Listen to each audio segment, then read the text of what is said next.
MPSC पेपरफुटी प्रकरणामध्ये 5 लाखांचा व्यवहार तपासात समोर आलेला आहे। पेपरफुटीची इनसाइड स्टोरी TV9 मराठीच्या हाती। पेपरफुटीच्या कागदपत्रांची देवाणघेवाण एमपीएससीच्या कार्यालयाच्या पार्किंगमध्ये झाली असाही आरोप आहे।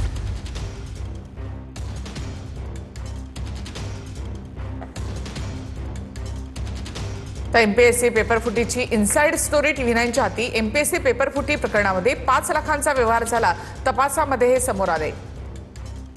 पेपरफुटीच्या कागदपत्रांची देवाणघेवाण एमपीएससी कार्यालयाच्या पार्किंगमध्ये झाली। सहाय्यक कक्ष अधिकारी नकटेने 294 प्रश्नांचा संच बेकायदेशीरपणे मिळवल्याचा आरोप आहे।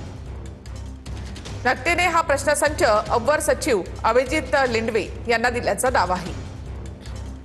लिंडवेने प्रश्नसंच हा सहाय्यक कक्ष अधिकारी मराठेला दिल्याचा आरोप आहे। 20 तारखेला मराठेने प्रवीण पाटील याला प्रश्नसंच दिल्याचं तपासात समोर आलं। हा प्रश्नसंच नाशिकमध्ये ऋतुजा पाटील आणि तिच्या वडिलांकडे पोहोचवण्यात आला।